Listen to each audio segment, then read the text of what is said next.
Hey guys, tonight we are going to slip between the cracks of history into a world lit only by firelight and ambition. We're unmasking the secret code of the alchemists, a hidden language designed to conceal the path to earthly riches and, just maybe, immortality itself. Imagine a time before the periodic table, before science was. Well, science. A time when mystics and scholars believed they could transform lead into gold and brew an elixir that would grant eternal youth. It's a journey into a labyrinth of symbols, riddles, and dangerous chemical reactions. And let's be brutally honest, considering their habit of taste testing their own concoctions laced with mercury and arsenic, you probably wouldn't survive your first week as an apprentice.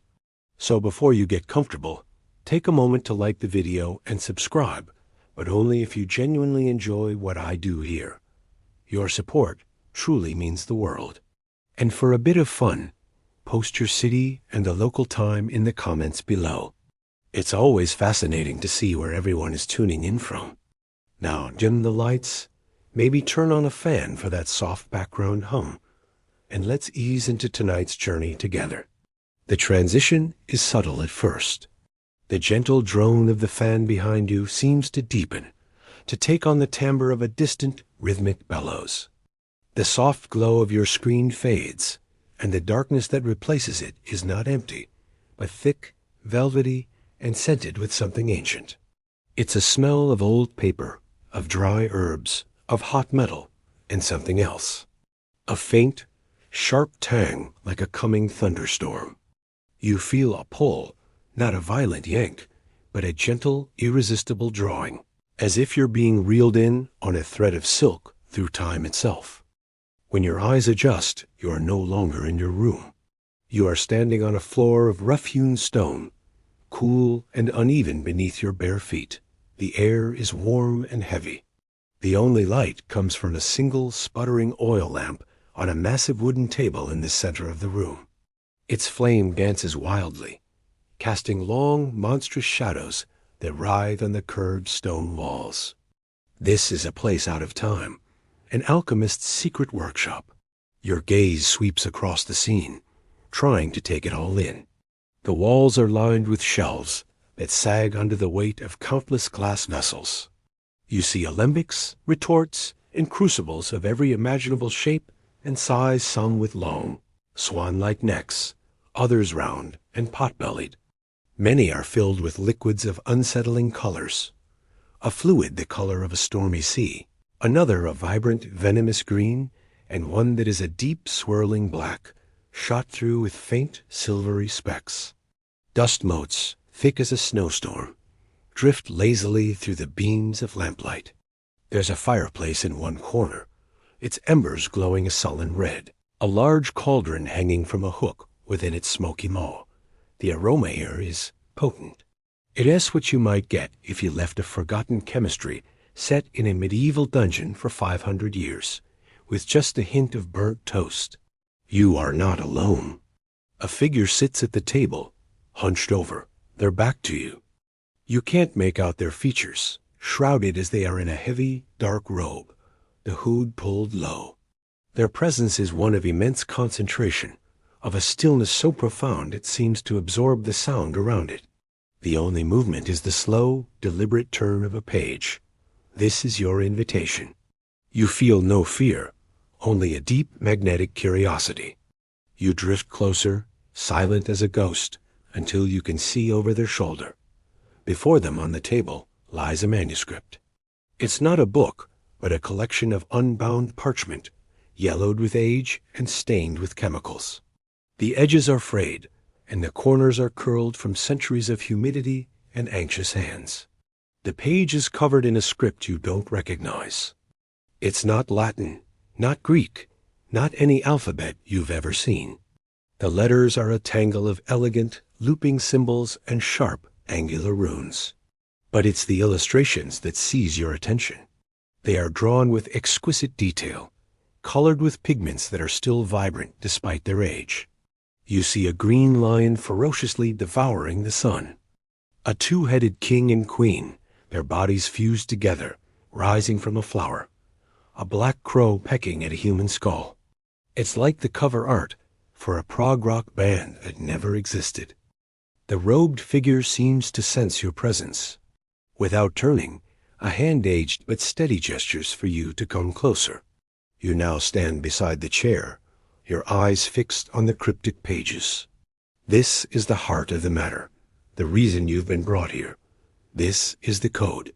For centuries, practitioners of this art, the great work, as they called it, wrote in this allegorical language. It was a necessity. In an era when the Church could declare any unapproved investigation into the nature of God's creation as heresy, open communication was a death sentence. It wasn't just the religious authorities either. A successful alchemist was thought to hold the key to limitless wealth, making them a target for every greedy monarch and desperate nobleman in Europe. Secrecy was survival. But the code served another purpose. It was a filter. The alchemists believed their work was sacred, a divine art. They felt that only the truly worthy, the patient, and the pure of heart should be able to unravel its mysteries.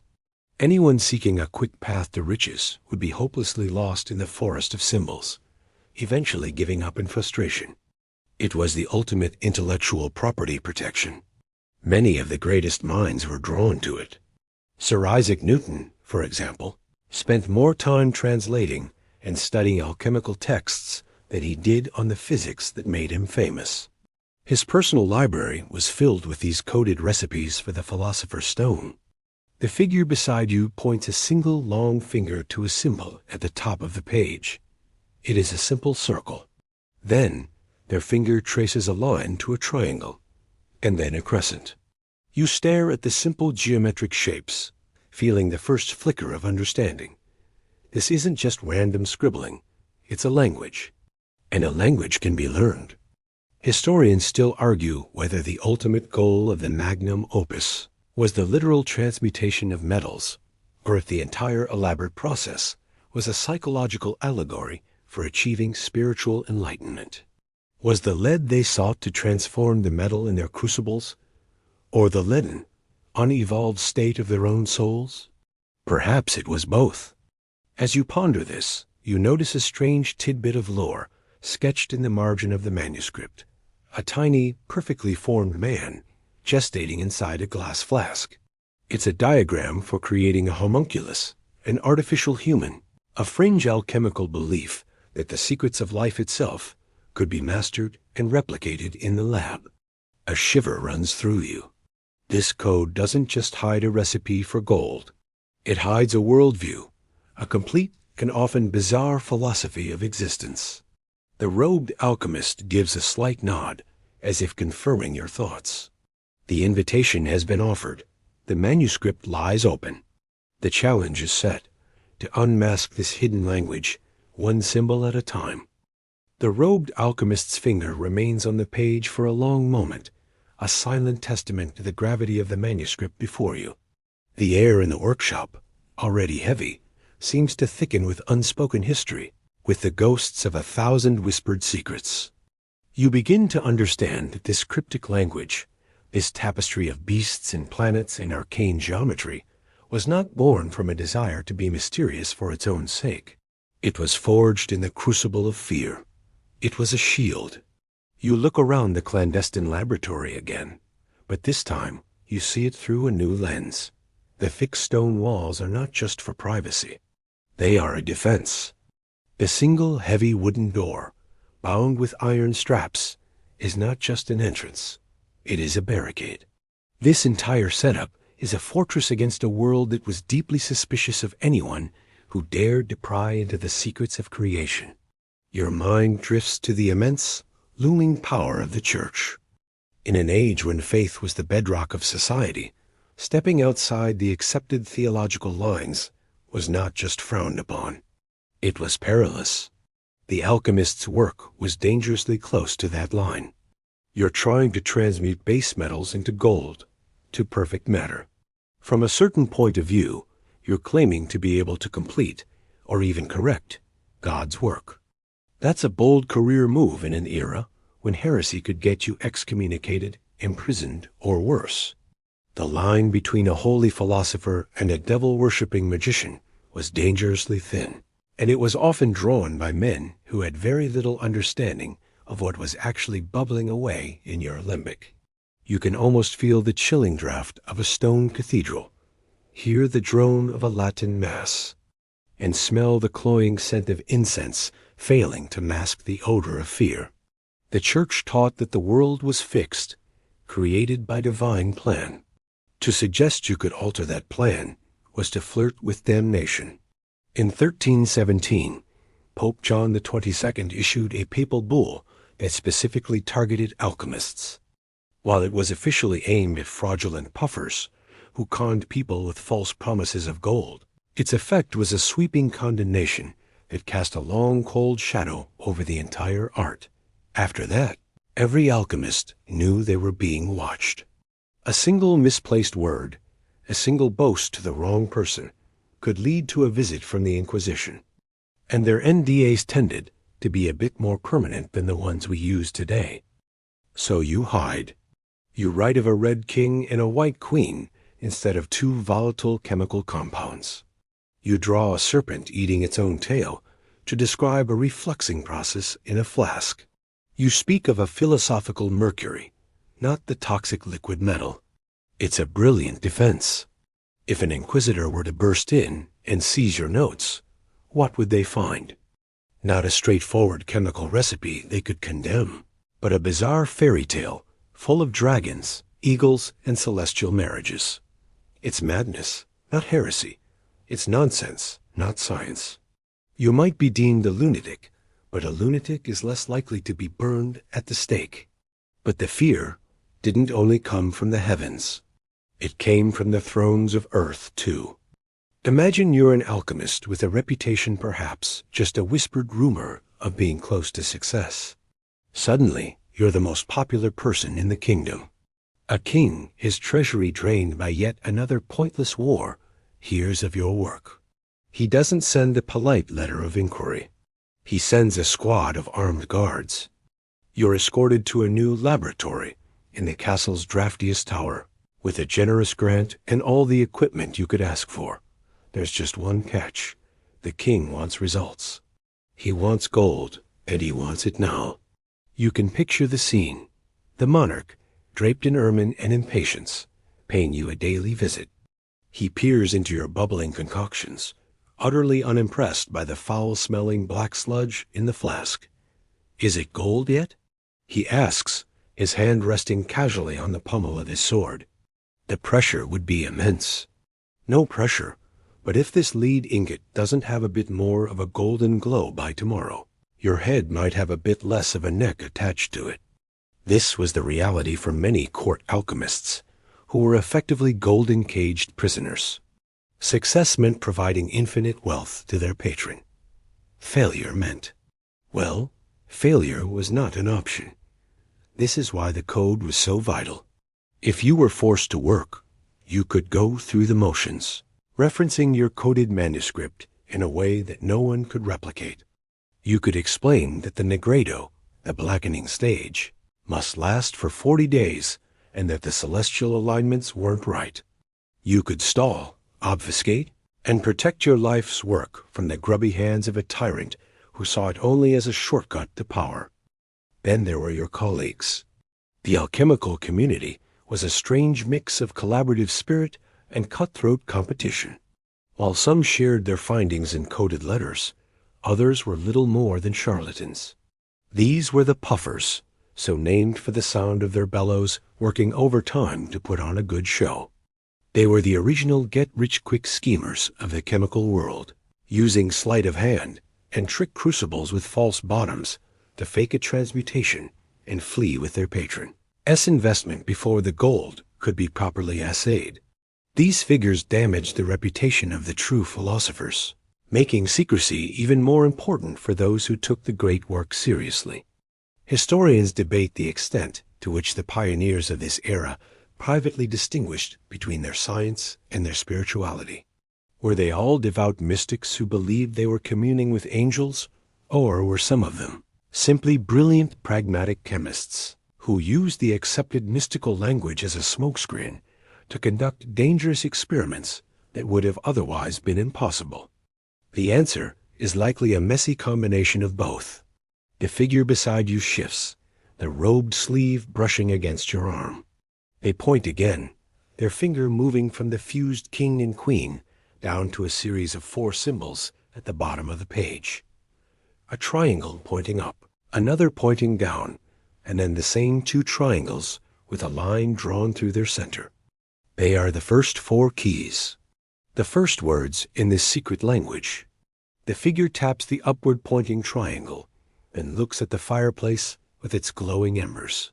Then they tap the downward pointing one and gesture to a small puddle of spilled water glistening on the stone floor. A connection sparks in your mind. The fear, the persecution, the rivals. They created the lock. But these simple shapes, these are the beginning of the key. Your gaze is now fixed on those 4 symbols at the bottom of the ancient manuscript page, the ones the alchemist indicated. They seem so simple, so fundamental, almost like children's building blocks. An upward-pointing triangle, a downward-pointing triangle, and those same 2 triangles, but with a horizontal line bisecting them. You feel a sense of primordial recognition, as though this is a language you once knew and have long since forgotten. This is where the decryption begins, with the most basic grammar of the material world as the ancients understood it. These are the 4 foundational elements: earth, air, fire, and water. The robed figure points again to the first symbol, the clean, unadorned, upward-pointing triangle. As they do, your attention is drawn back to the hearth across the room. The embers pulse with a deep orange life, and you feel a wave of warmth wash over your skin. This is fire. The triangle's shape is intuitive, isn't it? It represents the shape of a flame, a pyramid of heat and light reaching upward, striving, ascending. In the alchemical mind, fire is the agent of change and transformation. It is active, masculine, and dynamic. It is the force that breaks down old forms and energizes matter. When you see this symbol, you're not just seeing the word fire. You're being told to apply heat, to initiate a reaction, to energize the contents of your flask. It's the on switch for most alchemical processes. Next, the figure's finger slides to the same upward-pointing triangle, but this time with a line drawn through it. Your mind immediately makes the connection. If the simple triangle is fire, this must be its cousin. You lift your head and take a breath. The air in the workshop is thick and smoky. True, but it is still air. You can feel its presence, its movement. This is the symbol for air. The triangle still points up, signifying its expansive, rising nature. But the line across it suggests something more ethereal, something less pure and direct than the raw element of fire. Air, in the alchemical worldview, is also masculine, but it's more subtle. It is the breath of life, the medium of communication, the carrier of scents and sounds and vapors. In a practical sense, seeing this symbol might instruct you to allow air into a reaction, or perhaps to capture the gases and vapors, the spirits, that are released during a distillation. Then comes the third symbol, the downward-pointing triangle. The alchemist gestures towards that small, glistening puddle on the floor. Water. The symbol is the perfect inverse of fire. It points down, flowing, descending, cooling. It represents the natural tendency of liquid to seek the lowest point.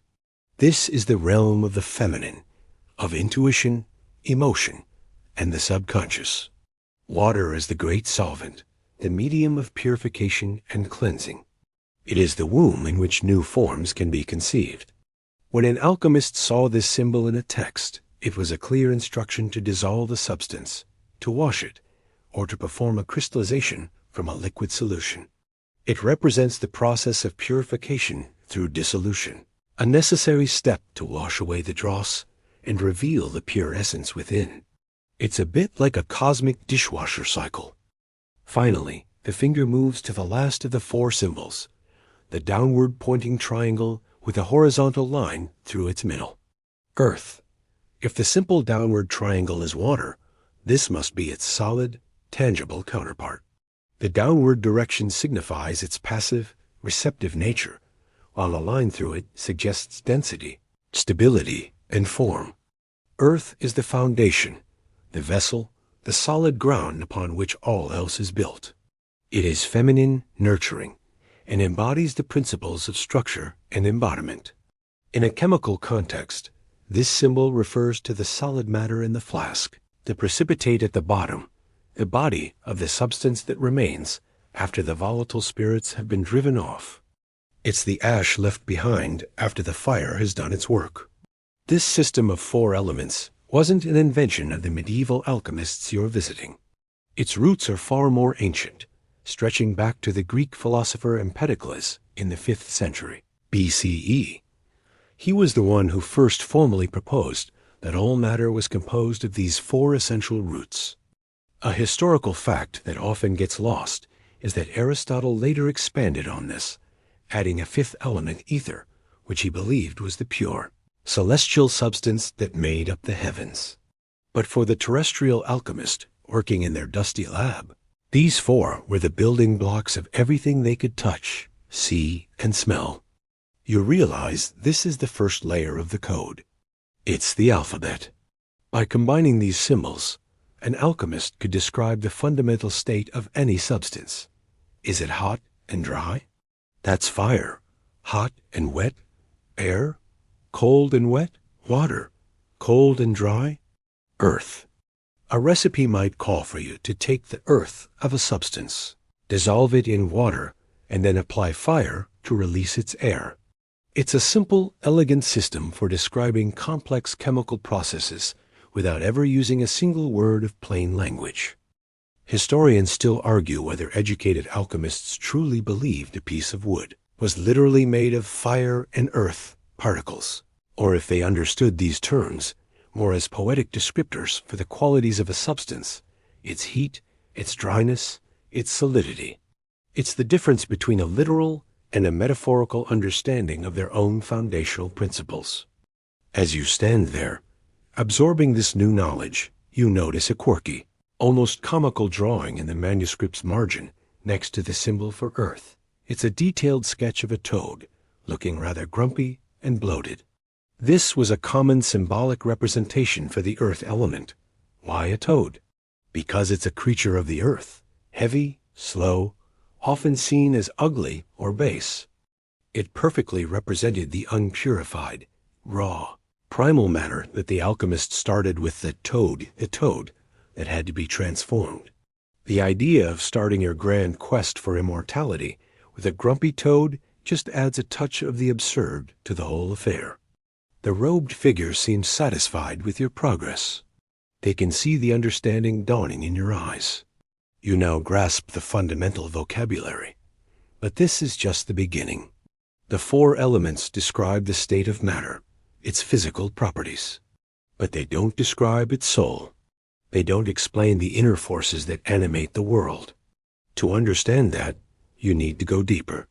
The alchemist's finger moves from the 4 elements to a new trio of symbols higher up the page. One looks like a stylized key, another like a cross with 2 circles at its base, and the third is the unmistakable symbol for the planet Mercury. The grammar is about to get more complex.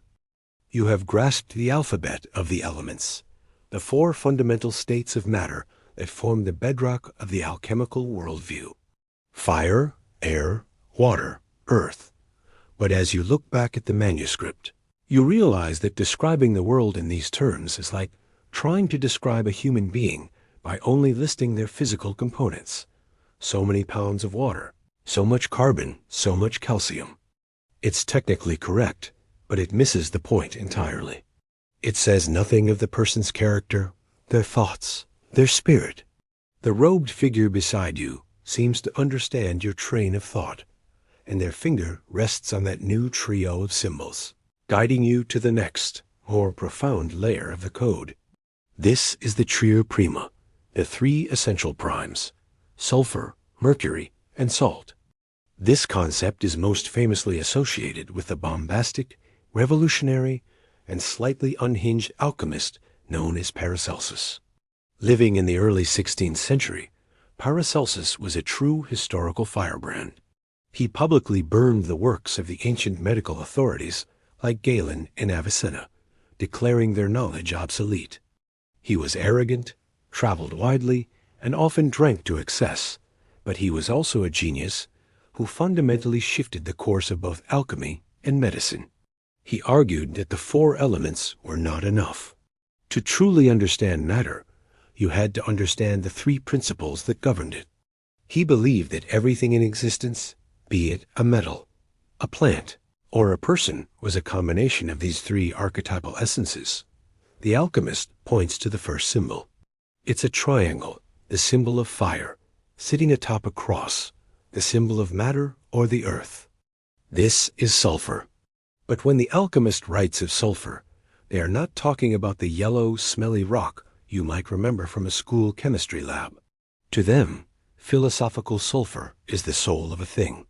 It is the principle of inflammability, the latent energy, the inner passion. It is the invisible force that gives a substance its identity and character. In a piece of wood, sulfur is what allows it to burn. In a human being, it's their will, their desires, their ego, their fiery spirit. It's the masculine, active, and expansive force. When a recipe calls for you to extract the sulfur of a metal, it means you need to perform a process that isolates its unique, essential quality, its unchangeable soul. Next, the figure's finger slides to the most recognizable of the three symbols, a circle sitting atop a cross, with a crescent moon perched on top of the circle. This is Mercury. Again, this is not the quicksilver, the toxic liquid metal that drove so many hatters mad. Philosophical Mercury is the spirit of a thing. It is the life force, the vital essence, the principle of fusibility and volatility. It is the very breath of life that flows through the universe, connecting the heavens and the earth. Remember the crescent moon on top? That signifies its celestial, transcendent nature. If sulfur is the soul, Mercury is the animating spirit. It's the feminine, passive, and receptive force. In a plant, Mercury is its life-giving sap. In a human, it is their imagination, their intelligence, their connection to the divine. It is the water of life, the universal solvent that can dissolve all things back to their prima materia, their first state. Finally, the alchemist taps the third symbol of the trio. It's a simple circle, bisected by a horizontal line. This is salt, and you guessed it, this isn't your common table salt, unless your table salt is having a major identity crisis. Philosophical salt is the body of a thing. It is the principle of stability, solidity, and crystallization. It is the physical vessel that contains the spirit and the soul. Salt is the vehicle through which the other two principles can manifest in the physical world. It gives a thing its shape, its density, its tangible reality. It is the result of the interaction between sulfur and mercury, the fixed, corporeal matrix that holds everything together. It is the ash that remains in the crucible after the volatile spirit and flammable soul have been driven off by fire.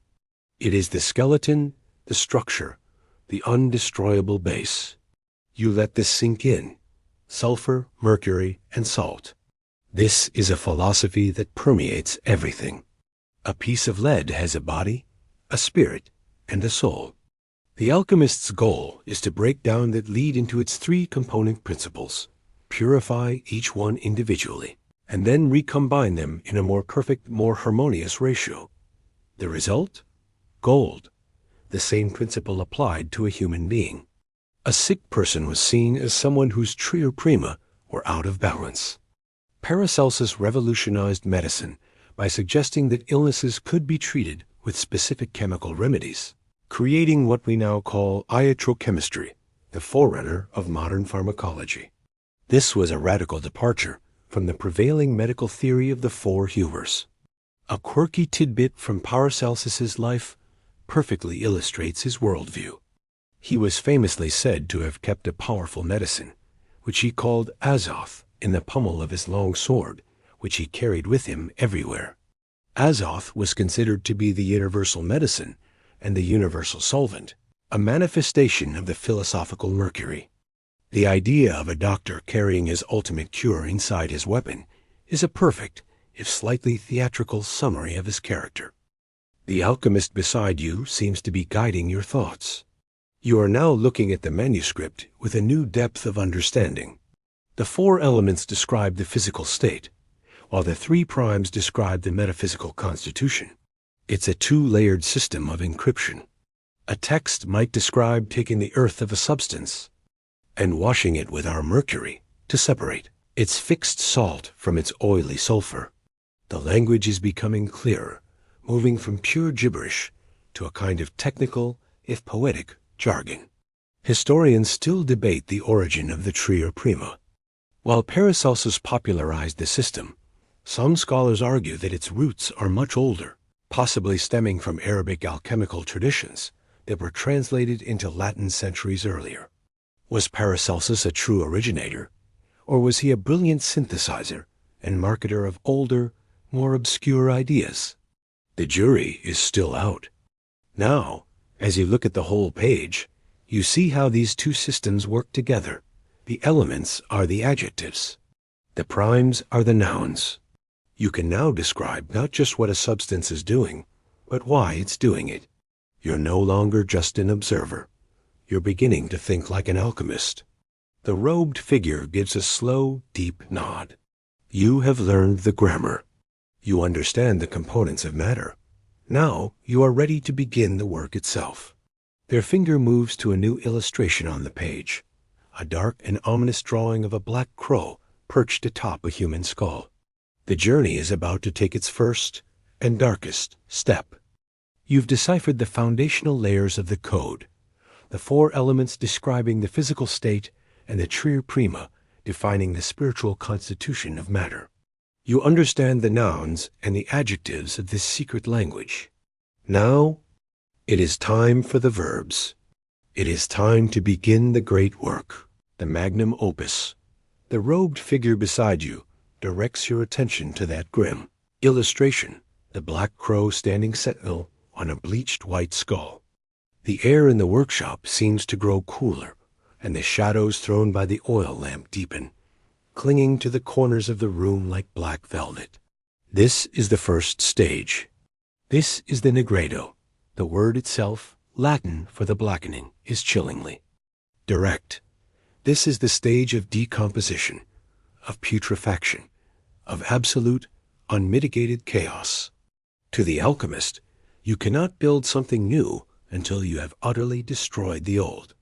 You must reduce your starting material, the prima materia, to a uniform, black, dead-looking sludge. This isn't just a chemical process. It's a spiritual one. It represents a descent into the underworld, a confrontation with your own shadow, a spiritual death. It is the dark night of the soul, where all illusions are stripped away, and you are left with nothing but the raw, undifferentiated essence of your own being. In the alchemist's flask, this stage was often achieved through slow, gentle heating in a sealed vessel called the philosopher's egg. The material inside, a carefully chosen compound, often a metallic ore like stibnite, would begin to break down. It would sweat, change color, and eventually resolve into a dark, foul-smelling liquid or a black, powdery ash. This process could take weeks, even months. The alchemist had to watch, wait, and maintain the fire with unwavering patience, trusting that life would eventually emerge from this decay. The symbolism of the black crow, or sometimes the raven, is perfect. These are birds of carrion, creatures that feed on the dead. They are omens of death and darkness, but they are also agents of transformation. By consuming the dead, they clear the way for new life. The crow in the drawing is not just a symbol of the blackness in the flask. It is a promise that this stage of death is a necessary part of a larger cycle. The skull it stands on is another potent symbol, It is the seat of consciousness, the vessel of the human ego, which must die and be dissolved before any spiritual progress can be made. You must kill the old, rigid, dominant principle before a new, more perfect king can be born. You imagine the alchemist at work. Day after day, they sit before their furnace, the Athenor, which was designed to provide a constant, gentle heat, like a hen sitting on her eggs. They peer into the glass, watching the slow, grim transformation. It would have been a test of faith. The stench alone would be enough to deter most people, the smell of sulfurous decay, of rot and ruin. It was a common alchemical saying that. The nose is a good judge, and a truly putrid smell was a sign that the Negredo was proceeding correctly. It's the kind of air freshener that only a deeply committed philosopher could love. You look back at the manuscript, and you see other symbols associated with this stage scattered around the main illustration. You see the toad, remember him? The symbol for base matter, now being cooked down. You see images of tombs, of graveyards, of the planet Saturn, the old, slow god associated with time, death, and melancholy. The alchemist would read these symbols as instructions and reassurances. Your matter will look like a corpse in a tomb. It will be black, like the night ruled by Saturn. This is correct. Do not lose hope. A fascinating historical fact is that the psychological interpretation of alchemy, championed by Carl Jung in the 20th century, sees the Negredo as an absolutely essential part of personal growth. For Jung, this stage represents the moment you confront your shadow self, all the dark, repressed, and unwanted parts of your personality. It's a painful process of self-realization, of acknowledging your own flaws and darkness. In this view, the alchemists weren't just cooking lead ore. They were performing a complex act of psychotherapy on themselves, using the chemical process. In the flask as a mirror for their own inner transformation. As you ponder this, you spot a quirky and slightly disgusting detail in the margins of the manuscript. It's a note, written in the same coded script, next to a small drawing of a sealed flask. A loose translation might be, "Feed the crow with its own flesh." This bizarre instruction refers to a specific technique where the volatile spirits that rise from the heated matter are condensed and channeled back down to drown the solid body below. This process, known as refluxing, ensures that nothing is lost. The substance is forced to stew in its own juices, to break itself down completely. It's a closed system of self-consumption, a perfect metaphor for the introspective nature of this stage. Historians still argue about what the prima materia, the starting material for the great work, actually was. Some alchemical texts are maddeningly vague, calling it a substance that is common and vile, found everywhere, but despised by all. Was it lead ore? Antimony sulfide? Or was it something more esoteric? Some fringe theories suggest it could have been something as common as morning dew collected under a full moon, or even human waste. The identity of this first ingredient was one of the most closely guarded secrets of the art, and it's a riddle that has never been definitively solved. The robed figure beside you seems to know that you've grasped the grim necessity of this first step. You understand that the path to gold, to enlightenment, begins in the dark. It begins with death, decay, and a long, patient wait. The crow's vigil is a lonely one, but it is not the end. The alchemist's finger moves across the page, away from the skull and the black bird.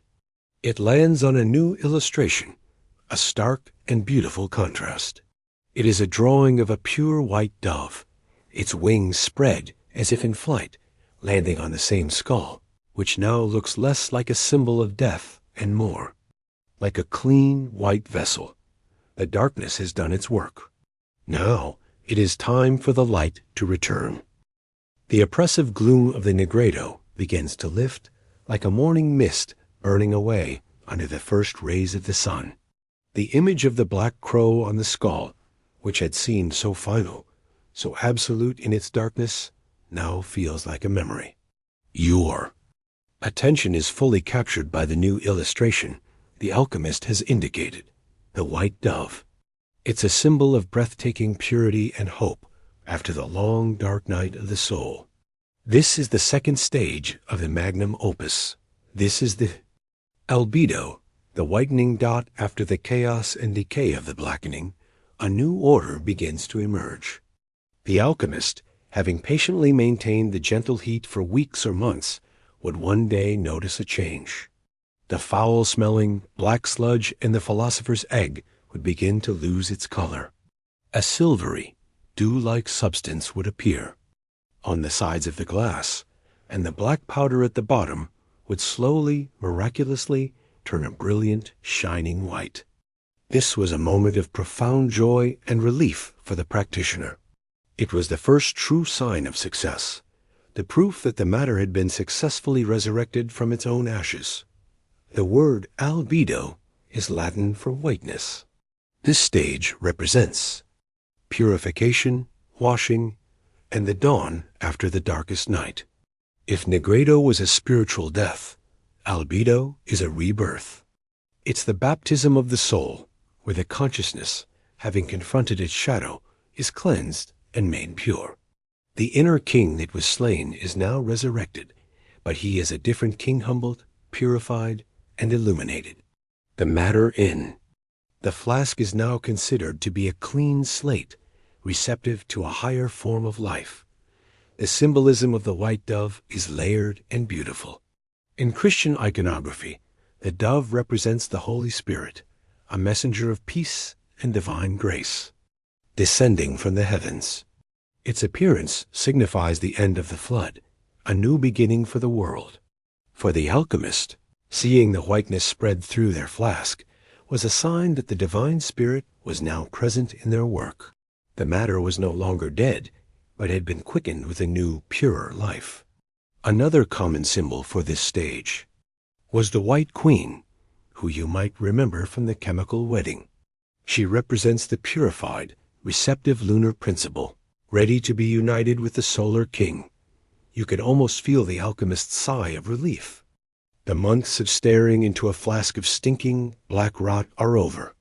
Now they are greeted by a vision of pristine whiteness, often described in their texts as being brighter than snow. The process to achieve this was often called ablutio, or washing.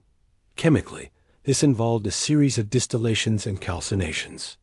The alchemist would carefully heat the black material to drive off any remaining impurities as vapor, then allow the purified essence to condense and wash back over the solid body.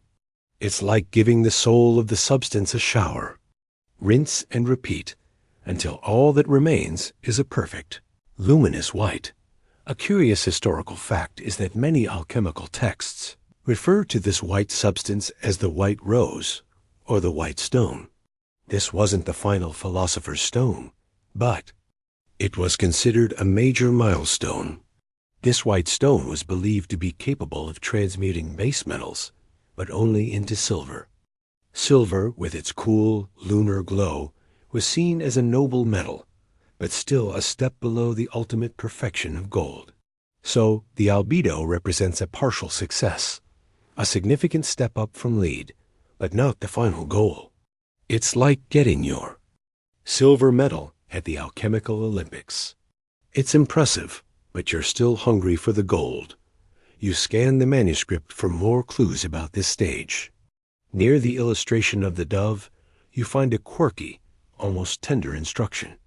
It reads, "Give milk to the baby."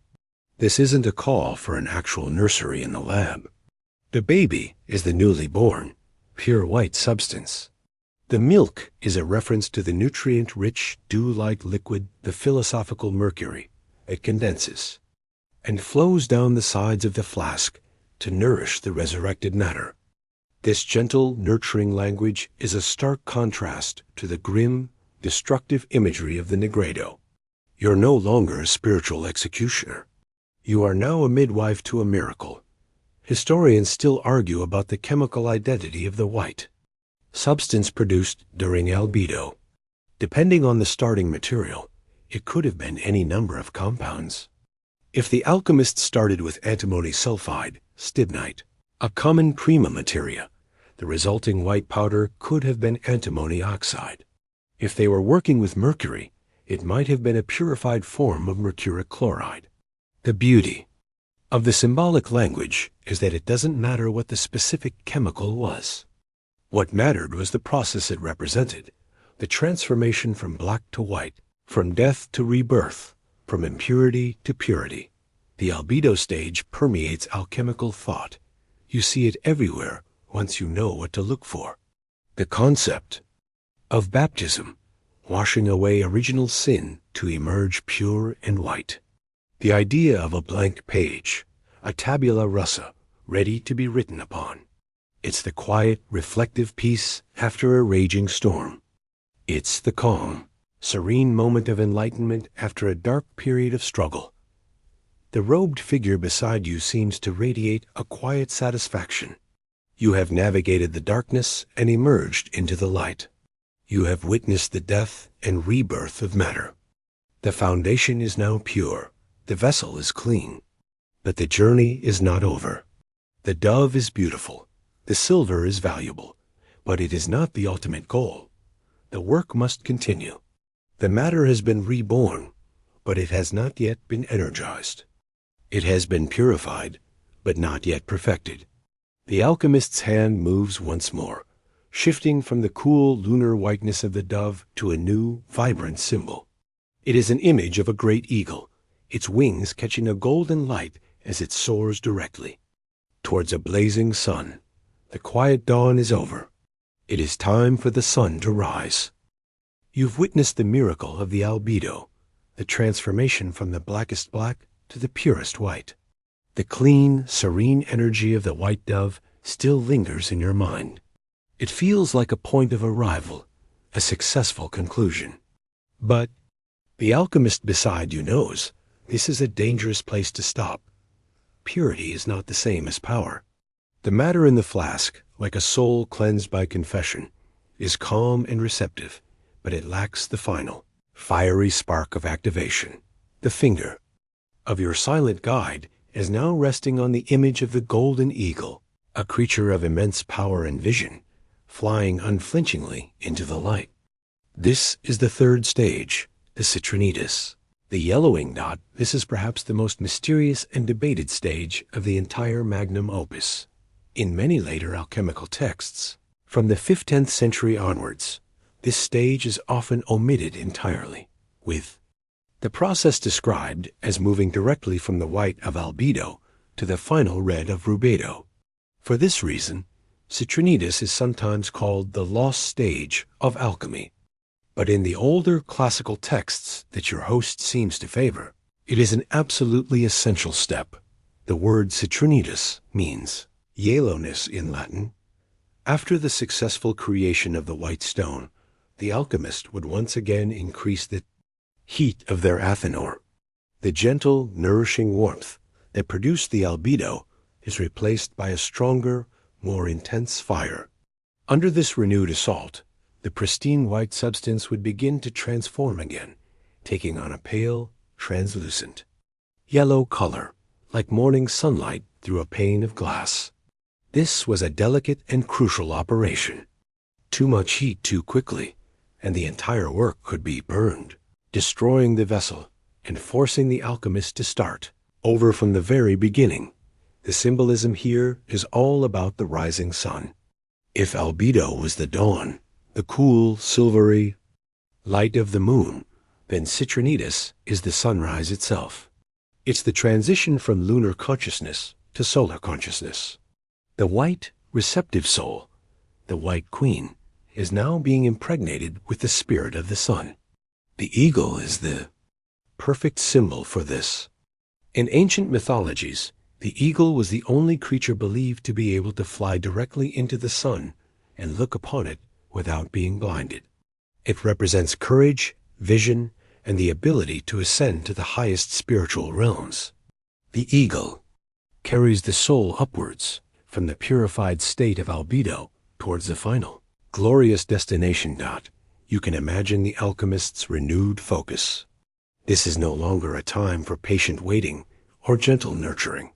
This is a time of active engagement, of carefully fanning the flames. They are no longer just a midwife. They are now a teacher, an initiator, guiding the reborn matter towards its true potential. The yellowing signifies that the matter is beginning to acquire a solar nature. It is becoming golden, not just in color, but in essence. It's the moment of awakening, of dawning wisdom. The soul is no longer just clean. It is now illuminated. A fascinating historical fact connected to this stage involves the changing nature of the great work itself. The gradual disappearance of citronitis from later alchemical literature is a major point of scholarly debate. Some historians argue that as alchemy evolved, practitioners found ways to shorten the process, effectively merging the yellowing into the final reddening. Others suggest a more philosophical reason, that the symbolism of the Trinity, black, white, red, became more fashionable and theologically resonant than the older four-phase process: black, white, yellow, red. The three-stage model neatly mirrored the Holy Trinity, which might have been a safer, more orthodox framework to work within. Looking closely at the manuscript, you spot a strange little detail in the corner of the eagle illustration. There's a small secondary drawing of a philosopher watering a metallic-looking tree. This isn't just a whimsical doodle about gardening. This philosophical tree was a symbol of the great work as an organic, growing process. The yellowing was often described as the moment the fruit on this tree begins to ripen, turning from a pale, immature color to a warm, golden yellow. It's a beautiful, naturalistic metaphor for a process happening inside a hermetically sealed glass flask. It's a reminder that the alchemists saw their work not as brute manufacturing, but as a kind of accelerated, guided agriculture. They weren't making something artificial. They were helping nature achieve its own secret desire for perfection. This is why alchemy was often called the spagyric art, from the Greek words for to separate and to gather, much like a farmer separates the chaff from the wheat. The chemical process behind citronitis is, like the stage itself, a matter of some debate among historians of science. One plausible theory is that it involved the introduction of a new agent, a ferment, into the white substance. This ferment, often called the philosophical gold or sulfur of the sun, would act as a catalyst, seeding the purified matter with the specific quality of gold. This could have been a literal pinch of gold dissolved in acid, or a compound believed to contain a high concentration of the solar principle, like iron pyrite, fool's gold, which has a naturally golden color. The goal was to give the white matter a tincture, a permanent stain of solar energy. You feel the shift in the room's atmosphere. The cool piece of albedo is gone, replaced by a feeling of rising energy, of anticipation. It's the feeling of a crescendo building in a piece of music. The yellowing is the bridge between the promise and the fulfillment. It's the link between the silver of the moon and the gold of the sun. It's a precarious transitional state, full of potential, but also fraught with the danger of failure.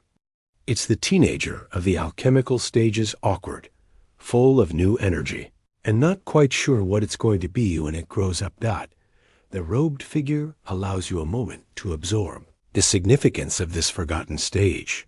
You now understand that the journey isn't a simple leap from darkness to light. It is a gradual, phased awakening. You must be cleansed before you can be illuminated. The flight of the eagle is a critical part of the journey. But the eagle is not the destination. Its flight is still just a means to an end. It is flying towards the sun, but it has not yet become one with it. The alchemist's finger moves from the soaring eagle to the final, magnificent image of the major stages. It is a picture of a mythical creature, wreathed in flames, rising from a nest of fire, the phoenix. The end is in sight.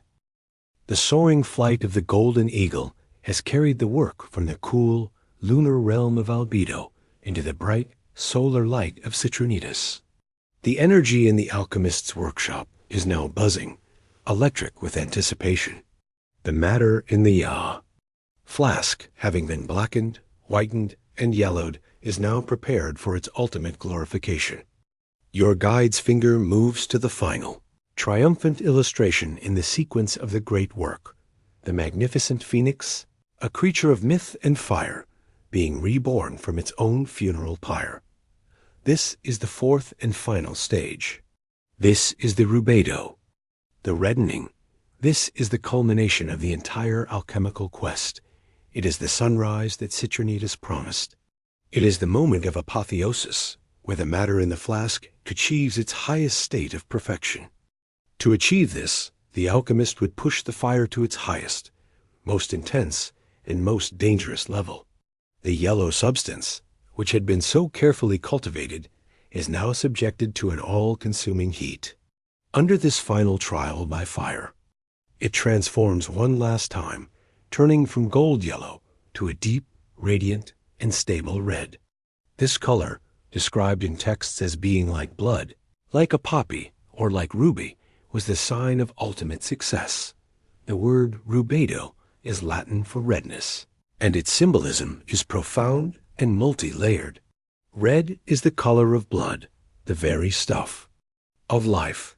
It represents passion, vitality, and the fusion of spirit and matter. It is the color of kings, of power, of love, and of war. In this stage, the purified and awakened consciousness is finally united with the body, creating a new, perfected being that is both spiritual and physical, capable of living fully in the world. The spiritual journey is complete. The alchemist has not escaped the body, but has glorified it. The phoenix is the ultimate symbol for this stage. This mythical bird, living for 1,000 years, would build its own nest of cinnamon and myrrh, set it ablaze, and be consumed in the flames. Then, from the ashes, a new phoenix would arise, young and powerful, to live another 1,000 years. This perfectly mirrors the alchemical process. The matter is incinerated one last time, not to destroy it, but to resurrect it in its most perfect, incorruptible form. The resulting substance was believed to be stable, permanent, and immune to decay. It had conquered fire itself. You can almost feel the heat from the Athanor, the furnace, now roaring at its peak. The alchemist, who has been on this journey for perhaps a year or more, would be filled with a mixture of terror and exultation. This is the moment of truth. One mistake, one lapse in concentration, and the entire magnum opus could be lost in a flash of shattered glass and ruined hopes. But the reward is the greatest prize imaginable, the philosopher's stone. This red powder, the result of the rubedo, is the legendary philosopher's stone. It was often described not as a literal stone, but as a heavy, dense, reddish powder with a waxy texture. This was the substance that could, by its very touch, perfect anything it came into contact with. A mainstream historical fact often overlooked is the sheer practicality some alchemists brought to this final step. They wrote detailed instructions on projection, the method of using the stone. You would wrap a tiny grain of the red powder in wax, drop it into a crucible of molten lead, and stir. The wax would protect the powder from vaporizing instantly, allowing its tincture to spread through the base metal, perfecting it and turning the entire mass to pure gold. The multiplication factor was said to be enormous, with one part of the stone capable of transmuting thousands of parts of lead. It's the ultimate return on investment. As you examine the glorious illustration of the phoenix, you spot a quirky little symbol tucked into the flames of its nest.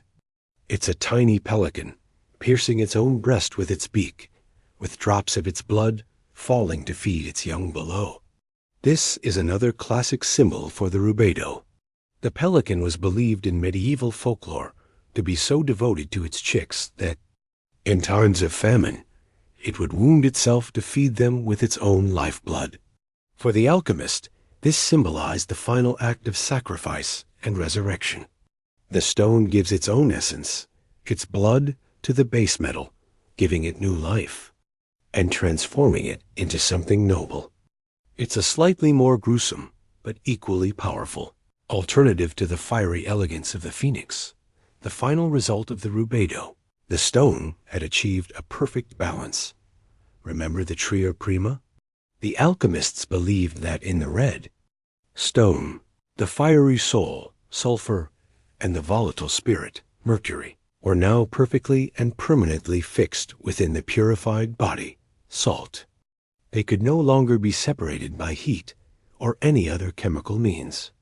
The inner trinity was now a unified, indestructible one. Historians still debate whether the rubedo and the creation of the stone was ever actually achieved. From a modern chemical perspective, it's impossible. You cannot change the number of protons in an atom's nucleus through chemical heating. But did the alchemists who wrote these detailed, ecstatic accounts of the red powder genuinely believe they had succeeded? Were they masters of self-deception, witnessing a simple chemical change and interpreting it through a lens of profound mystical belief? Or were the most advanced masters of the art describing a purely spiritual phenomenon, the achievement of an enlightened state of consciousness using the language of the laboratory as a powerful allegorical tool? The answer is likely lost to time, sealed in the same hermetic flasks as their secrets. The robed alchemist beside you straightens up, a sense of finality in their posture. You have traveled the entire path of the great work, from the death and decay of the black crow in Negredo, through the purification of the white dove in Albedo, past the awakening of the golden eagle in Citronidis, and now to the glorious resurrection of the phoenix in Rubedo. You have the 4 keys to the process. You have witnessed the birth of the stone, but the story isn't quite over. Creating the stone is one thing. Understanding how it works is another. The figure's hand moves to one of the most famous and enigmatic images in all of alchemy, the union of a king and a queen. You have arrived at the destination, the creation of the ruby-red philosopher's stone, the culmination of the rubedo. The fiery image of the phoenix still burns brightly in your mind. It feels like the end of the story, the triumphant final chord. And yet, the robed alchemist beside you is not finished. Their finger moves from the triumphant phoenix to an even more central, and perhaps more intimate, illustration on the manuscript page. It shows 2 figures, a man and a woman, standing, naked and crowned in a flask. One is red, the other white. They are joining hands. This is the chemical wedding, the konyanshio, the mystical union of the Red King and the White Queen. This isn't a new stage of the work, but rather a deeper, more philosophical explanation of what is actually happening within the fire of the rubedo. It's the symbolic heart of the entire process. The alchemists believed that all of reality was a play of dualities, sun and moon, male and female, hot and cold, fixed and volatile. The great work was the art of separating these opposites, purifying them individually, and then uniting them in a perfect, divine marriage. The figure of the Red King represents the solar principle. He is sulfur. He is the fiery, active, fixed, and masculine aspect of the work. He is the soul. You have seen him evolve throughout the process. He was the old king who had to be slain in the Negredo, and he is the resurrected power that drives the final reddening. He is often depicted holding a scepter or a sun, symbolizing his dominion over the world of form. The figure of the White Queen, his counterpart, represents the lunar principle. She is Mercury. She is the watery, receptive, volatile, and feminine aspect. She is the spirit. You met her during the albedo, the white, purified substance ready for new life. She is often shown holding a flower or a crescent moon, symbolizing her connection to nature intuition, and the subtle realms. The chemical wedding is the moment these two perfected principles are brought together. The alchemist, having isolated and purified both the masculine, sulfur, and feminine, mercury, aspects of the original matter, now reunites them in the flask. This is not a simple mixing, but a sacred fusion. They must be joined in a state of perfect balance and love. The illustrations often show them embracing, their bodies merging into one. This union is the true secret behind the rubedo. The final reddening is not just a chemical reaction. It's the consummation of a divine marriage. From this union, a new being is born, the rebus, or the two-thing. This is another name for the philosopher's stone. The rebus is often depicted as a single, androgynous figure with two heads, one male and one female. This divine hermaphrodite holds both the symbols of the sun and the moon, showing that it has transcended all duality. It is a being of total integration, a perfect microcosm of the unified cosmos. It is both male and female, sun and moon, spirit and body, all in one glorified, incorruptible substance. It's the ultimate non-binary icon of the alchemical world. Well-known historical text that beautifully illustrates this concept is The Chemical Wedding of Christian Rosenkreutz, published in the early 17th century. This influential Rosicrucian text presents the entire alchemical opus as an allegorical 7-day journey to a magical castle, where the author witnesses the beheading and miraculous resurrection of a royal couple. This story, filled with bizarre trials, cryptic symbols, and mystical pageantry, is a perfect literary example of the Konyankshio as the central mystery of the work. It's less of a lab manual and more of a surreal, psychedelic romance novel. As you study the crowned couple in the manuscript, you notice a quirky detail that speaks volumes. The king and queen are often depicted naked.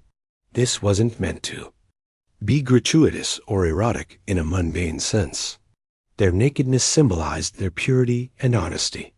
In this sacred union, there are no secrets, no hidden flaws, no worldly artifice. They come together in their true, essential nature, stripped of all ego and illusion. It's a level of vulnerability that makes baring your soul to a therapist look like small talk. Historians still debate the psychological versus the chemical interpretation of the Konyankshio. For the psychologist Carl Jung, this was the ultimate symbol of what he called individuation. The red king is the conscious mind, the ego. The white queen is the unconscious, the anima or animus. The chemical wedding is the integration of these two parts of the psyche to create a whole, balanced, and self-aware individual. For the practical chemist, however, the red king might represent a purified form of gold or a sulfuric compound, while the white queen might be a highly refined mercurial solvent. Their union would be a literal chemical reaction happening at high temperature. The enduring power of the symbol is that it works perfectly on both levels. This concept of balancing opposites clarifies so much of the alchemical process. The nigredo separated them. The albedo purified the feminine queen. The citronitis began to awaken the masculine king. And the rubedo forces them into their final world-creating embrace. It's a cosmic love story playing out in a flask. The robed figure points to the fused body of the king and queen in the drawing. Then, their finger traces a line from the couple to the fire drawn beneath the flask. The wedding is the what, the fire is the how. But this fire, you begin to suspect, is not a simple flame. A normal fire, no matter how hot, couldn't achieve such a mystical fusion. The alchemist needed something more, a special kind of heat. A catalyst that was as much a secret as the stone itself. It was the engine that drove the entire process, the true key to making the wedding happen. Your guide moves their finger to a new symbol, one that looks like a star with a swirling center, labeled in the text as Ignis Secretus, the secret fire. The wedding planner for this royal couple was not of this world. You've seen the grand romance of the chemical wedding, the mystical union of the red king and the white queen that creates the perfected rebus. You understand, this is the philosophical heart of the rubedo. But a wedding needs more than just a happy couple. It needs a venue, an energy, a force to bring them together. The alchemist beside you is now pointing to that crucial element in the manuscript, the symbol labeled Ignis Secretus, the secret fire. This is one of the deepest and most jealously guarded secrets in all of alchemy. The legendary heat source that is not a flame. All alchemical texts agree. The great work is impossible without the right kind of fire. But they are infuriatingly clear that the common fire you get from burning wood or coal is not the right kind. Common fire, they warned, is too violent, too uncontrolled. It is a fire of destruction.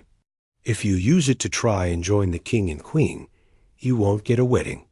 You'll get a cremation. The matter will be incinerated, and the subtle spirits will be violently driven off and lost forever. The alchemist needed a fire that was both gentle and powerful, a heat that was constant, penetrating, and, most importantly, internal. His secret fire was described in 1,000 different contradictory and poetic ways. It was called the philosopher's lamp, the inward light, and the fire against nature. It was described as a dry water and a burning vapor. These aren't just clever riddles. They are attempts to describe a force that operates outside the normal rules of combustion. The secret fire doesn't heat the flask from the outside in. It works from the inside out. It is a catalyst, a philosophical agent that circulates within. The matter itself, gently dissolving and recoagulating it, guiding its transformation without destroying its essence. So what was it? This is one of alchemy's greatest mysteries. From a chemical perspective, the most plausible theory is that the secret fire was a specific, highly corrosive solvent. A substance like a powerful acid or a unique alkaline solution could break down metallic ores and other materials in a way that mimicked a slow, controlled cooking, all without an external flame. This solvent was the alchemist's true treasure. It was the universal solvent, or alkahest, that so many sought. It had to be strong enough to dissolve gold, yet gentle enough not to destroy the seed of life within the matter. Imagine the alchemist preparing this substance. It would be a multi-step process in itself, a preliminary work that had to be perfected before the great work could even begin. They might distill acid mixtures over and over, adding secret ingredients, perhaps salts, derived from dew or rain, believed to contain celestial energy, until they had a liquid that pulsed with a hidden power. This was their agent provocateur, the spark that would ignite the slow internal transformation. Remember the green lion devouring the sun? That's a symbol for this very process, a powerful solvent consuming a noble metal. A fascinating historical fact is that the discovery of powerful acids in the 13th century, particularly aqua regia, royal water, revolutionized alchemy. Aqua regia, a mixture of nitric acid and hydrochloric acid, is one of the few substances that can dissolve gold. The alchemists who first discovered it must have felt they had stumbled upon the secret fire itself. Suddenly, the most stable, incorruptible metal known to man could be reduced to a liquid. This was a massive leap forward, and likely fueled the belief that if gold could be unmade, it could also be made. Looking back at the manuscript, you find a quirky allegorical description of this fire. The text reads, "Our fire is a spiritual body that is drawn from the belly of the wind." This wonderfully bizarre phrase is pure alchemical poetry. Spiritual body suggests something that is both an energy and a substance. The belly of the wind could be a coded reference to the air-like vapors produced during distillation, from which a potent liquid, the fire, is condensed.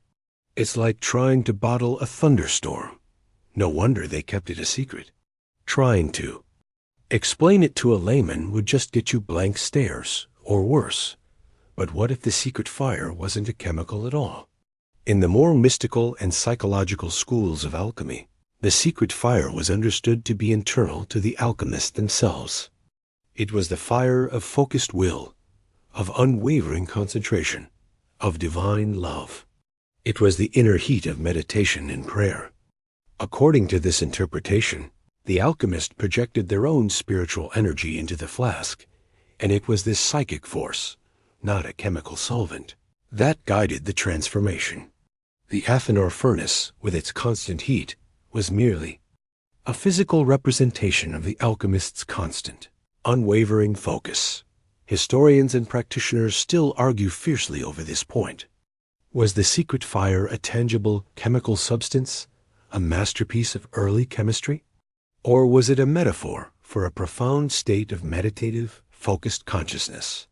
The truth may be that for the greatest alchemists, it was both. They believed the universe was a unified whole, and the power of their focused mind could genuinely influence the chemical reactions in their laboratory. The inner and the outer were two sides of the same coin. This concept of a hidden internal energy source changes your whole perspective on the workshop. The furnace in the corner is important, but it's just the oven. The real cooking is happening invisibly inside the philosophers. Egg, the vials of strange liquids on the shelves take on a new significance. One of them might just be this legendary solvent, the key to unlocking all the other processes. It is the blood of the green lion, the water of the moon, the very essence of the alchemist's art. The robed figure can see you've grasped this subtle, crucial point. The work is not just about mixing and heating. It's about activating a hidden potential, a fire within the fire. Now that you understand the process, the stages, the philosophical marriage, and the secret engine that drives it all, it's time to look at the final products, plural. The alchemist's finger moves to two illustrations at the very bottom of the page. One is the familiar image of the red, glowing stone. The other is a flask filled with a radiant golden liquid. The stone is not the only prize. You've unraveled the stages, decoded the symbols of the chemical wedding, and even peeked behind the curtain at the ignis secretis, the hidden engine of the great work. Now, with a sense of near completion, you follow the alchemist's gesture to the two final treasures depicted on the manuscript page. You always thought the goal was singular, to create the philosopher's stone, but the page tells a different story. There are two ultimate prizes, two distinct but related fruits of the rubedo. Your gaze falls upon the image of the dense, red powder, the stone, and beside it, a drawing of a radiant, glowing liquid, the elixir of life. These are the twin peaks of the alchemical Everest. While they both spring from the same perfected substance created during the final reddening, their application and purpose are different. They represent the two fundamental desires that have haunted humanity since the dawn of consciousness: wealth and longevity. Gold and immortality. First, you focus on the stone. This is the goal as most people understand it. The red powder, the rebus, the phoenix resurrected. Its primary function, as you know, is transmutation. It is the ultimate agent of perfection for the mineral kingdom. Its power lies in its ability to act as a ferment or a tincture for base metals. The alchemists believed that all metals were secretly aspiring to be gold, which they saw as the most perfect, balanced, and spiritually evolved state a metal could achieve. Lead, tin, and copper were just sick, immature, or leprous versions of gold. The stone was the cure. The process of using it, called projection, was the triumphant final step. After months or years of painstaking work, the alchemist would take a tiny, almost infinitesimal grain of the stone, wrap it in a pellet of wax or butter to protect it from the initial blast of heat, and drop it into a crucible of molten lead. The texts describe a wondrous, instantaneous transformation. The lead would hiss and bubble. Its dull, gray nature killed and then resurrected as it absorbed the perfecting essence of the stone. Upon cooling, the entire mass would have become pure, flawless gold, indistinguishable from the kind dug out of the ground. The stone didn't just coat the lead. It fundamentally reordered its very nature, balancing its internal salt, sulfur, and mercury into the perfect golden ratio. Now, your eyes shift to the second image, the flask of glowing liquid. This is the elixir of life, sometimes called the potable gold, or aurum potabile. This is the stone's gift to the biological world, to plants, animals, and most importantly, to human beings. To create the elixir, the alchemist would take a small amount of the completed red stone and dissolve it in a special medium, often purified wine, alcohol, or some other specially prepared menstruum. The stone, being a perfect substance, would not dissolve in a common way, but would impart its essence to the liquid, turning it into a radiant, golden, life-giving fluid. If the stone cured sick metals, the elixir cured sick bodies.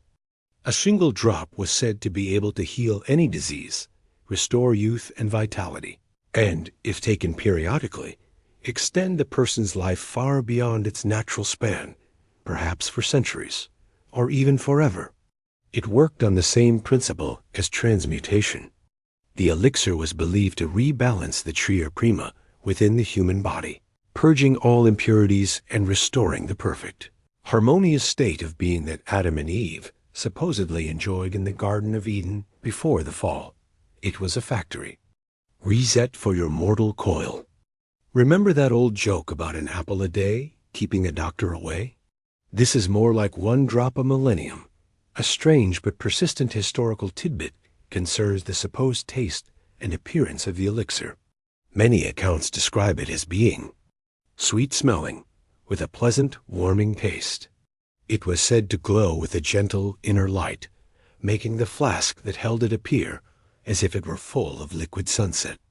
The idea that the key to immortality would also be a delicious, luminous beverage is a wonderfully optimistic piece of alchemical lore. The dual nature of these final products reveals the holistic worldview of the alchemist. They did not see a sharp divide between the mineral world and the biological world. The same universal life force, the same principles of perfection, flowed through both. The stone perfected the macrocosm, the world of metals, while the elixir perfected the microcosm, the human body. It was a unified field theory of salvation. Historians still debate the relationship between the stone and the elixir. Some texts seem to imply they are two different things made through two different processes. However, the majority view, and the one depicted here in your manuscript, is that the elixir is simply a derivative of the stone. First you make the solid, then you make the drink.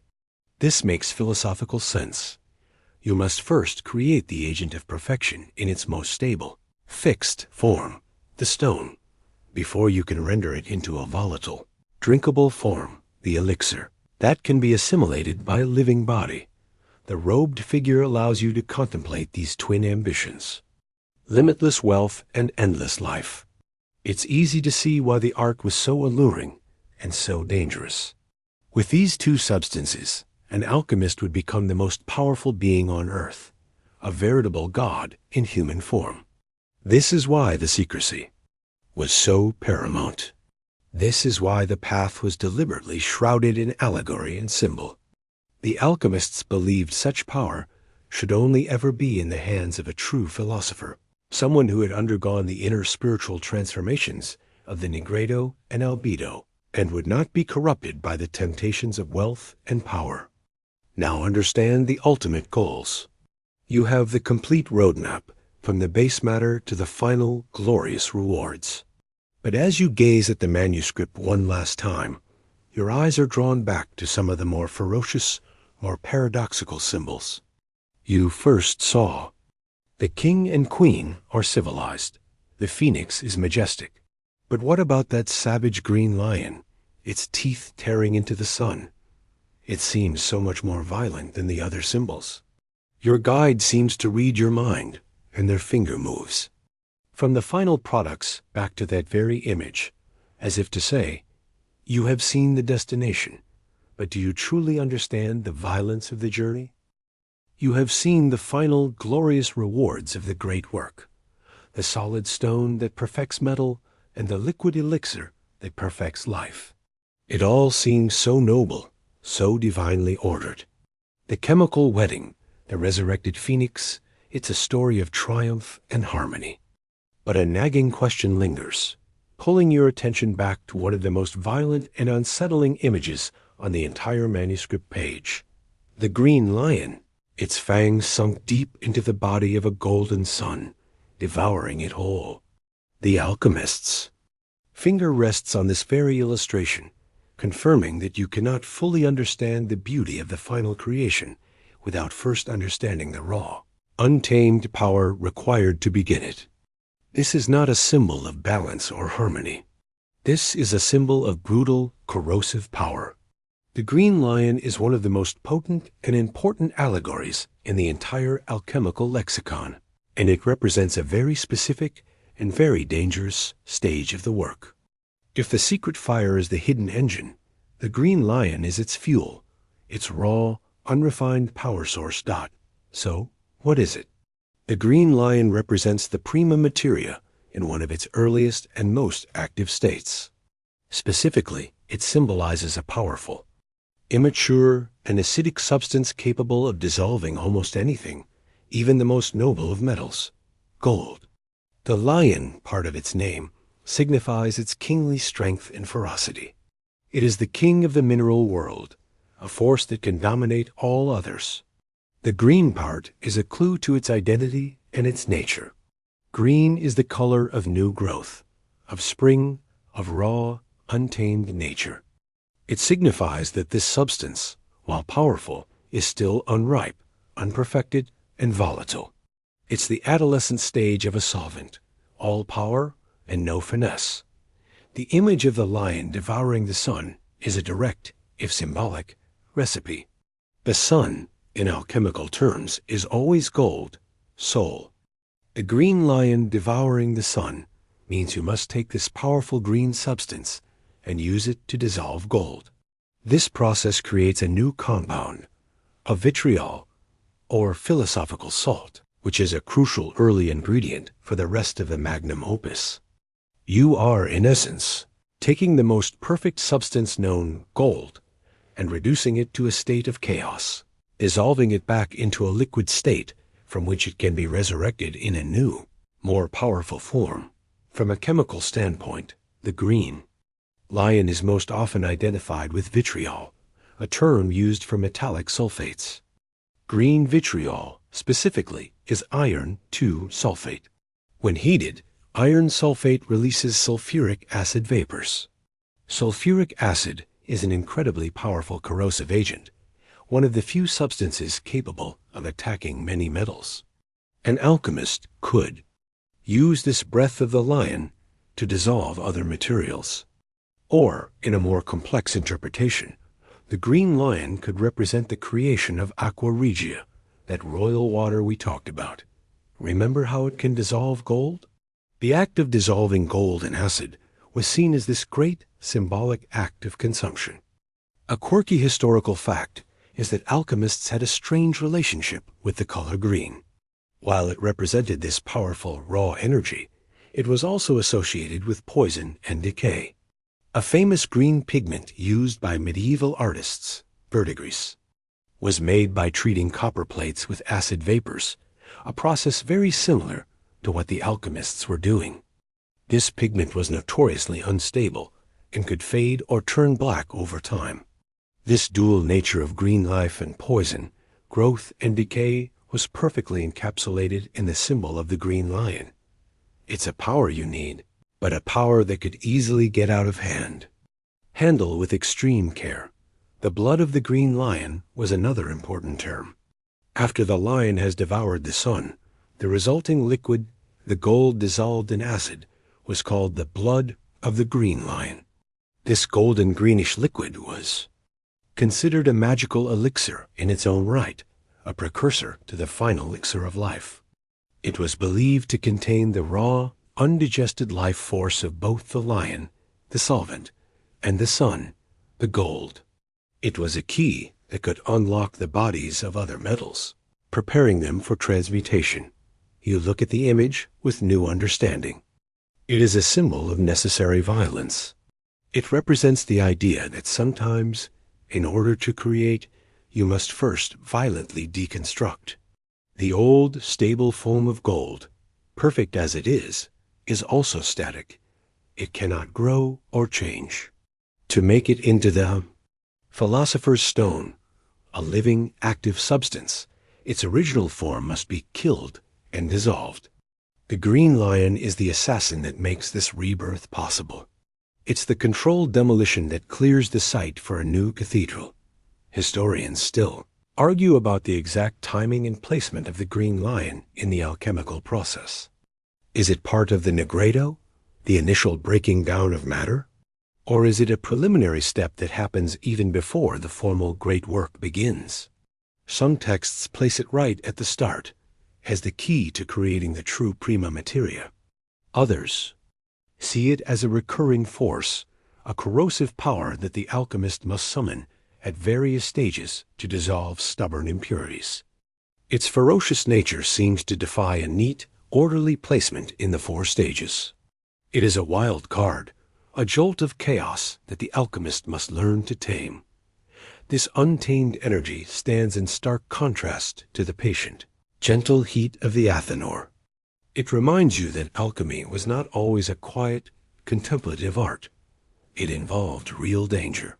Working with powerful acids and volatile compounds in poorly ventilated rooms, using glassware that could explode under pressure, it was a hazardous occupation. A green lion is a symbol of that danger, the ever-present risk of being bitten by your own work.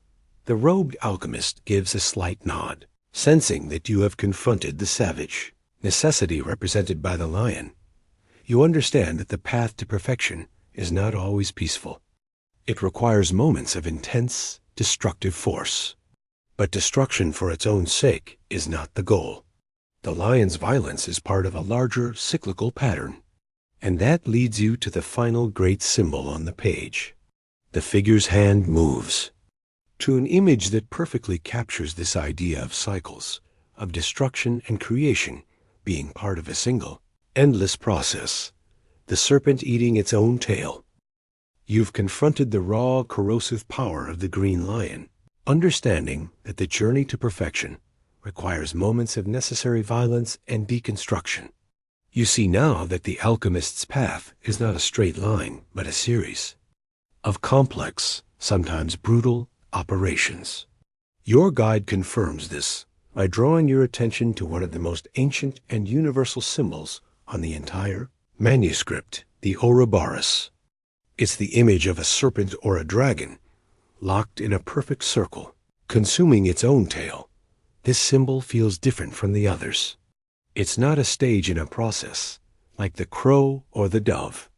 It's not an ingredient, like the king or queen. It is a worldview. It is the fundamental operating system of the alchemical universe, a philosophical statement about the very nature of reality. The Ouroboros represents eternity, unity, and the cyclical nature of all things. As you gaze at the endlessly looping serpent, you realize its message is one of seamless continuity. The end is the beginning. The beginning is the end. Death is not a finality, but a point of transition into new life. The serpent's head, the agent of destruction and consumption, is joined to its tail, the point of origin and rebirth. It is a closed system of infinite renewal. This is the ultimate answer to the question of the green lion's violence. The destruction is never the final word. It is always, and inevitably, part of the act of creation, in a very practical sense. The Ouroboros was a perfect symbol for a specific laboratory procedure, distillation in a reflux condenser. This is the process you encountered back in the nigredo, where you had to feed the crow with its own flesh. The alchemist would heat a substance in a flask, causing its volatile spirit to rise as vapor. This vapor would then travel up a cooling tube, the serpent's rising back, condense back into a liquid, and flow back down into the original flask, down the serpent's belly to its mouth. The substance is constantly consuming and regenerating itself, stewing in its own essence, becoming more and more refined with each cycle. Nothing is lost. It is a perfectly contained, self-sustaining process, just like the Ouroboros, the famous alchemical maxim, "One is all, and all is one," is a verbal expression of the Ouroboros. It speaks to the core belief that despite the apparent diversity of the world, all of creation originates from a single, unified source, the prima materia, or first matter.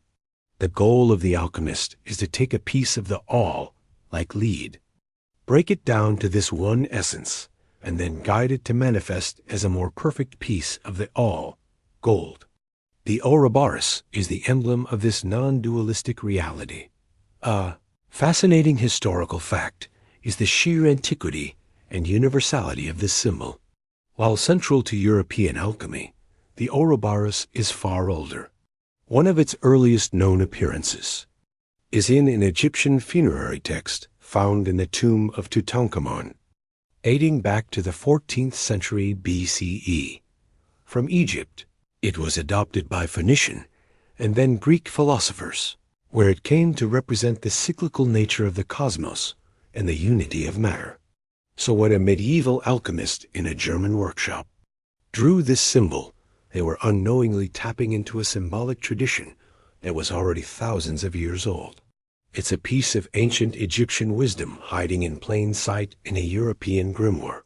You scan the manuscript and see a quirky variation of the symbol. Instead of one serpent, it shows two, locked in the same circular pattern, one biting the tail of the other. One serpent is winged and light-colored, while the other is wingless and dark. This is the dualistic Ouroboros. It represents the same cycle, but with a specific emphasis on the union of opposites. The winged serpent is the volatile, spiritual principle, Mercury, the White Queen. The wingless serpent is the fixed, material principle, Sulfur, the Red King. Their endless chase, locked in a circle, represents the dynamic interplay between spirit and matter, the volatile and the fixed, which drives the entire great work. It's the engine of the chemical wedding, depicted as a perpetual motion machine. Historians still debate the primary meaning of the Ouroboros within the alchemical context. Was it primarily a practical symbol for the chemical process of refluxing, a simple piece of lab shorthand? Or was its philosophical meaning, the unity of all things and the eternal cycle of life and death, the more important message? Most likely, it was both at once. The genius of alchemical symbolism is its ability to operate on multiple levels simultaneously. The physical process in the flask was seen as a direct mirror of a cosmic, spiritual truth. The reflux condenser wasn't just a piece of lab equipment. It was a microcosm of the universe, regenerating itself. The Ouroboros reframed your entire understanding of the journey. You had seen it as a linear progression, Negredo to Albedo, to Citronidis, to Rubedo. But the Ouroboros suggests it's not a ladder, but a wheel. After the Rubedo, the stone is used to perfect something base, starting the cycle of transformation all over again. The alchemist, having achieved enlightenment, doesn't simply float away. They re-engage with the world, using their wisdom to elevate it, thus continuing the cycle. The robed figure seems content. You have now grasped the mechanics, the philosophy, and the cyclical pattern of the art. You understand the symbols, from the simplest triangle of fire to the most profound looping serpent. You have the keys, you've seen the map, and you know the destination. But one question remains. What was the point of it all? Beyond the lust for gold and long life, What did all this secret coded work actually lead to? The alchemist's hand leaves the manuscript and gestures out towards the world beyond the workshop, the world of the future. The final secret is not about what alchemy was, but what it would become. You have traveled the full circle of the Ouroboros, grasping the secret language of the alchemists in all its symbolic richness. You've seen the stages of the great work, deciphered its key players, and understood its cyclical, philosophical heart. It feels like you've unlocked a hermetically sealed world of magic and mysticism. And yet, the robed figure's final gesture points away from the ancient manuscript and out towards a future you instinctively recognize as your own. The final layer of this code is not about hiding the past, but about secretly writing the future. You are about to see how this cryptic, magical art slowly, painstakingly, and often accidentally, laid the groundwork for the modern science of chemistry. For centuries, alchemy and chemistry were not separate disciplines. They were the same thing. The word chemistry itself is derived from the older alchemy, but the transition from one to the other was a slow and often grudging process of shedding the soul to focus solely on the body of the work. The alchemists, in their obsessive and often misguided quest for the philosopher's stone, were pioneers of the experimental method. They didn't just think about the world. They poked it, oiled it, dissolved it, and distilled it. Every failed attempt to turn lead into gold was, in its own way, a successful scientific experiment. It was a data point. When an alchemist tried to purify a substance through distillation, they were perfecting techniques that are still used in laboratories and oil refineries today. The complex and beautiful glassware that fills this workshop, the alembics, retorts, and bain-marie water baths were all developed and refined in the pursuit of the great work. The alchemist, seeking the soul of matter, had to first become a master of its physical manipulation. They were the world's first serious laboratory technicians. You can see the connections starting to form.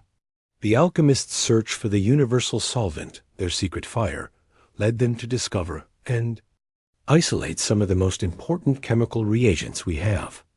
The discovery of powerful mineral acids like sulfuric, nitric, and hydrochloric acid in the 13th century was a direct result of alchemical experimentation. These acids became the workhorses of future chemists, unlocking countless new reactions and possibilities. A major historical fact in this transition is the work of a man you've already met, Paracelsus. While he was a mystic through and through, talking of the tria prima and the archetypes, his revolutionary idea was to apply alchemy to medicine. By creating specific chemical compounds to treat specific illnesses, he dragged the art out of the esoteric realm of gold-making and into the practical world of healing. This new field, iatrochemistry, was a crucial stepping stone. It began to demonstrate that chemical principles could be used to produce predictable, repeatable results in nature, the real world. It was the beginning of pharmacology. The coded language itself, designed to hide, also inadvertently preserved. An alchemical recipe for the marriage of the Red King and the White Queen might sound like mystical nonsense, but to a fellow practitioner it contained precise, albeit poetic, instructions. It might mean combine purified gold, the king, with purified mercury, the queen, and heat them in a sealed vessel. While the reasons were metaphysical, the actions were chemical. They were recording procedures, observing reactions, and documenting results. They were building a massive, if disorganized, database of chemical knowledge. You look around the workshop and spot a quirky example of this transition. In a corner, you see a mortar and pestle, not filled with herbs, but with a gray metallic powder.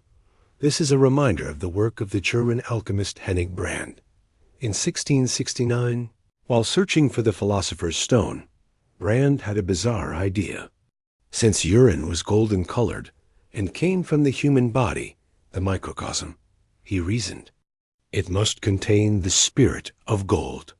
So he decided to boil it. He collected a massive quantity of urine, reportedly over 1,500 gallons, and spent weeks boiling it down to a thick paste, which he then heated to an extreme temperature. He didn't get gold. Instead, he produced a strange, waxy white substance. That had an incredible property. It glowed in the dark. He had accidentally become the first person in history to isolate the element phosphorus. He called it cold fire, thinking it was a form of the secret fire. He failed in his mystical quest, but succeeded in making a monumental, scientific discovery. This story is the perfect metaphor for the entire transition. Alchemists aiming for a mythical spiritual target kept hitting tangible scientific ones by mistake. They were looking for the soul and kept discovering the body. Historians still debate when exactly alchemy died and chemistry was born. There was no single moment. Robert Boyle, often called the father of modern chemistry, published The Skeptical Chemist in 1661, a work that fiercely criticized the old alchemical theories of elements and primes, arguing for a more rigorous, empirical approach. Yet even Boyle himself was a practicing alchemist who believed in the possibility of transmutation. Sir Isaac Newton, the titan of physics, spent the majority of his later life poring over alchemical texts, trying to decode their secrets. The transition was not a clean break, but a slow, messy divorce, lasting more than a century. The robed figure watches as this final realization dawns on you. The secret code wasn't just a shield against persecution. It was a cocoon. Inside this protective shell of mysticism and allegory, the fragile caterpillar of experimental science was slowly taking shape. The symbols of the king and queen, the lion and the eagle, were the temporary scaffolding that held up the work until a new, more precise language, the language of formulas and equations, could be built in its place. The alchemists created the methods, the tools, and the foundational knowledge that would eventually be used to disprove their own deepest beliefs. It's a bittersweet legacy. They never found their stone or their elixir, but in their magnificent, glorious failure, they gave the world the foundations of modern chemistry, medicine, and metallurgy. The secret they were truly protecting, without even knowing it, was the birth of the scientific age itself. And yet, was that the only secret? Your guide gives one last, slow shake of the head. There is one final unmasking to come. The code for science was a byproduct. The code for the soul was the intent. You've seen the journey through to its apparent end. You've decoded the symbols, witnessed the stages of the great work, and even understood how the coded mystical art of alchemy accidentally midwifed the birth of modern chemistry. The secrets feel laid bare, the language unmasked. You believe you have solved the puzzle, but the alchemist beside you remains still, their presence imbued with a final, profound patience. They know you have seen the shell, but not yet the pearl. The robed figure raises a hand and makes a simple yet stunning gesture. They point not to the manuscript, not to the bubbling flasks, but to the center of your own chest. The final unmasking is not on the table, but within you. In that moment, the entire workshop seems to shift its focus.